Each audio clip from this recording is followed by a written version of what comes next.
soon as we go to the warehouse, we split. I'm on my own. They had both disappeared. So we came up with a plan, which we didn't follow at all. This episode does not end well for anyone, and it broke me, man. I had to take a day to think about this before I made my reaction. And 1, 2, 3, go. Let's execute the plan. Suddenly everybody went in a different direction, which was not the plan at all. So let's explain what this test is. They're split into 2 groups of 3. They're being attacked by 6 people, all carrying knives. They have 5 minutes in a building to stay in there and survive in there. And then when they hear a signal, they can get out of the building and reach a safety point. Seth and I sort of work together a little bit. Hey, open a bunch of doors, Mike.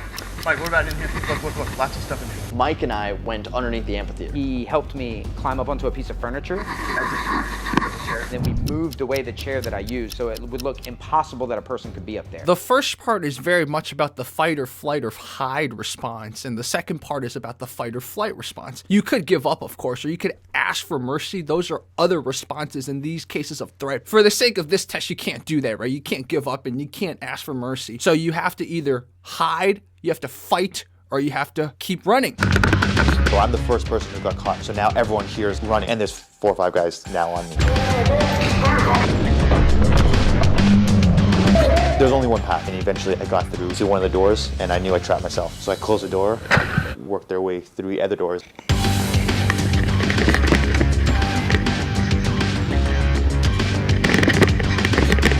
The issue with flight is that there's 2 people per 1 defender. So flight's going to be hard for you. Same with fight. So it seems like hide would be the best option for now. This one restroom, which is completely dark. As soon as I enter, I can see nothing. I'm thinking the same is going to happen to my attacker.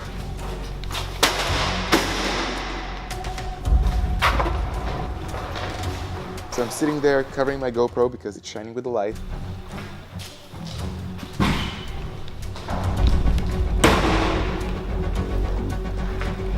Come out!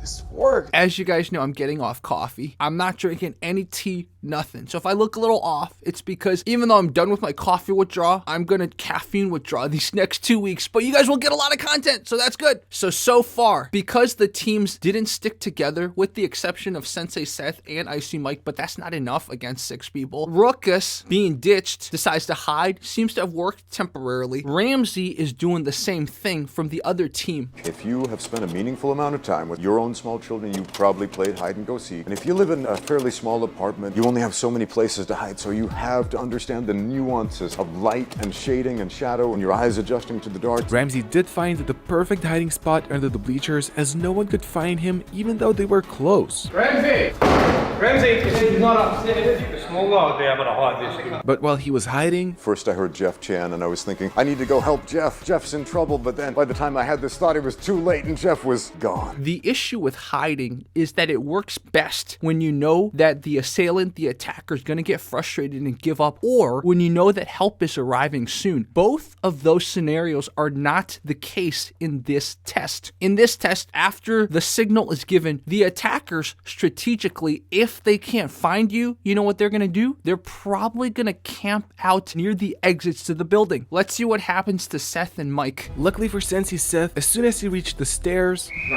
the second whistle signaling escape time was blown and he was free to leave the warehouse. I open the door and all I see is bright daylight. So I go down the stairs. Dude, this is easy. I'm done. As soon as I get past that wall. The freaking rugby player. Seth puts up a very good fight and flight, but he does not make it. So let's look at his other smaller half, Icy Mike. Let's see what he does. He had the upper hand due to his previous experience as a police officer. I've spent time on a bloodhound team, SWAT team, warrant service team. I've chased lots of dudes. I know what works and what doesn't. And it became a waiting game. Time's ticking, mate. And it's a weird tension. He knows I'm in here. I know he's in there. Let's do this. Let's make it happen. So I popped down and I played a shell game with the doors. I popped the least desirable set of doors open. Went back into my hiding spot. They took the bait. They run out. So now I went out the more desirable set of doors and I'm out the door. I'm home free. As I'm watching this, I thought about a game that we played as kids that would really help for this. Remember that game where there's one guy guarding an area? You have to reach that area without him even seeing you. So it's kind of like hide and go seek, but you also have to touch a safe spot. And the person guarding the safe spot, the moment he sees you, he calls out your name, you've lost. So this is kind of like a modified version of it. We saw in the case of Sensei Seth, when he sprinted, he alerted everyone and everyone knew where he was going. Icy Mike's about to do the same thing. So it almost feels like if you played that game as a kid where you had to sneakily get to the safe spot, not sprint, that would have actually been an advantage in this scenario. I'm gonna go home with my shield or on it. What else but a flying sidekick? Boom. Use it to change directions and I'm off. Turn another corner. This might be a dead end. I don't even know the layout. I cut around this concrete thing. I can see the tree that I'm supposed to touch a couple yards away. Boom, he hits me from behind and rolls me up. So Icy Mike got close, right? He got really close. At the end of the day, the moment you start sprinting, everyone's coming towards you. There's got to be a way to get to the safe point sneakily. So talking about sneaky, let's look at our two hiders now. What are Rokas and Ramsey doing? They start moving out of the area. Okay, I'm just gonna go. So I'm making my ninja way towards the exit. I turn a corner, place a foot outside of the wall, and I just peek slightly and I see them. I'm not sure, I think they saw me, but I wasn't sure. I go back to the same place, I sit down, and I hear them coming back. I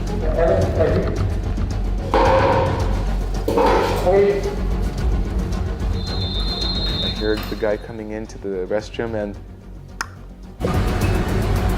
I'm just sitting there, squatted. I stand, I'm like, hey dude, and there's two of them. Ooh, seeing everyone, you know, just, man. Can you imagine the first time I watched this, how I felt? Honestly, I don't think Rokas' strategy was wrong. His one issue was he found a hiding spot that had no other exit. So once they found him, he was stuck. All the other people who hid, they had multiple places to escape. Rokas found a place that was really dark, that was really hidden the first time the guy didn't find him. But once they turned on the light, there was nowhere for Rokas to go, so he was stuck. I had my ear to the floor because I could feel their footsteps. Eventually they stopped, and I could tell they stopped next to one of the exits. Finally, Ramsey D was set to make a move. Slowly, quietly, I crept out. I looked down the hallway, saw they were next to one of the exits. That moment, I made my fundamental mistake. I should have simply walked quietly and slowly, and I would have made it. But instead, I sprinted, and that motion caught their peripheral view.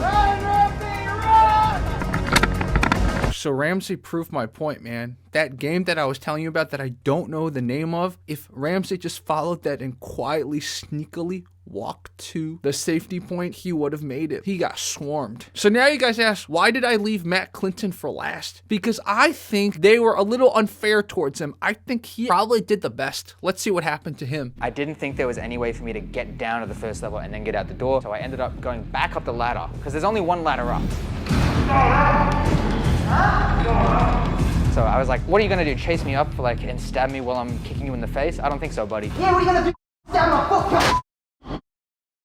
I did swear a lot, so I apologize for the language, but I had to get emotionally invested. I wouldn't actually kick you, but I'd just like to point out, I wouldn't be kicking you right in the face. I tended to kick him in the face, but then I remembered probably can't actually kick him in the face. I would be kicking you in the face, theoretically. So then I ran away.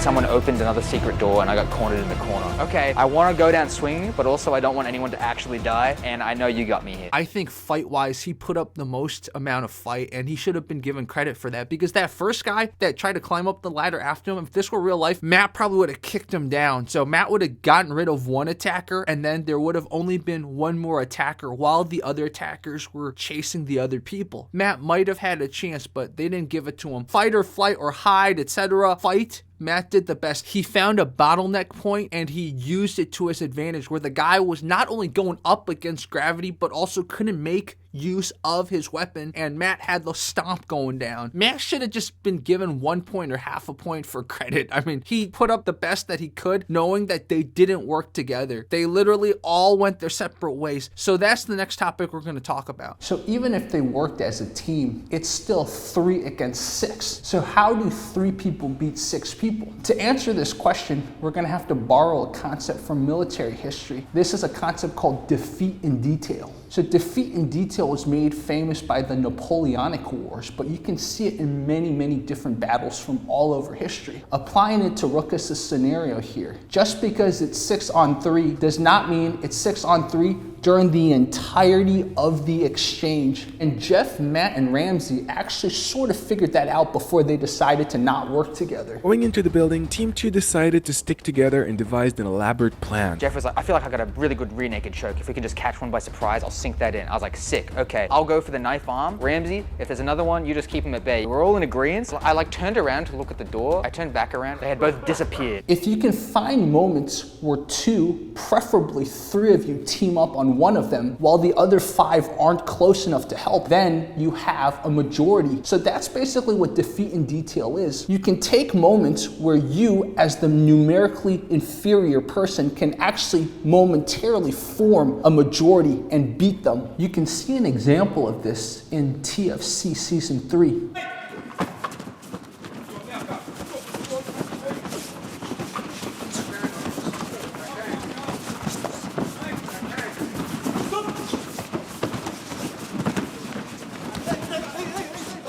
In this match, a 5-on-5 match, one of the British fighters created a brief localized outnumbering, and that little bit of defeat in detail won the match. Beyond just a discussion of tactics, I think why this episode really broke me was the fact that you could see human nature at work.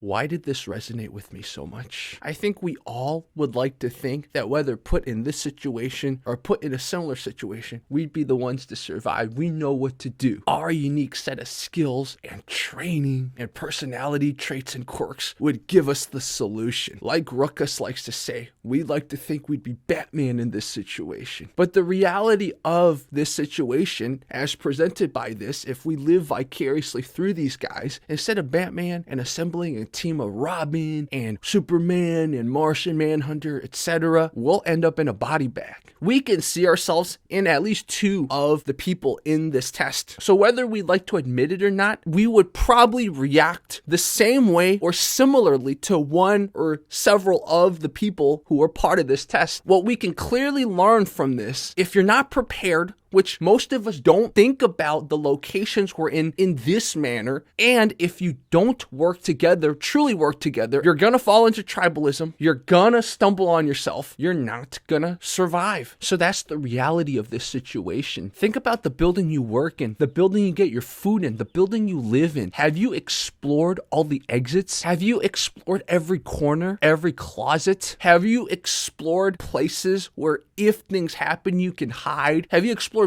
places where if things happen, there's a bottleneck where you could potentially fight? Have you explored the distance, the time it takes for you, 1, to run somewhere, 2, to sneakily, slowly walk somewhere? And that tendency to not work together, you cannot be divided and conquered in a situation. This doesn't just apply to self-defense. This applies to a lot of things, which I'm not going to get into because our channel's about martial arts. Any type of stress situation, think about who you can reach out to help and for help. That is so absolutely important. This drill showed that if you don't do that, none of you will come out of it well. Really think about what can you do for group coherence in general, just working through problems together, problems that you can't solve yourself. If I knew about the bleachers beforehand, I would have got everybody together, Matt and Jeff, to hide in that exact same spot and then just do exactly what I did. But I felt bad leaving my team behind, man, that sucked. Think about what made the Greeks or what made the Persians really effective in combat in the ancient world. It's not that they were all Batman or that they were all Wonder Woman. It's that all of them could be part of a team. The Greeks, they were all part of a phalanx. They were able to take the enemy head on together. The Persians, every region contributed different types of soldiers, and you all faced the enemy together with your unique skill set. Day 3, I think this is the right message. I know there's just so much division everywhere, not just in the martial arts. Try to work together more. Try to find common ground. Situations like this, we can all work together. Okay, guys, this was my reflection. I promise you guys in my community post, I have a story on this. I don't think I'm ready to tell that story. I will potentially tell that story at the end of Rokas' series. Okay, guys, talk to you soon.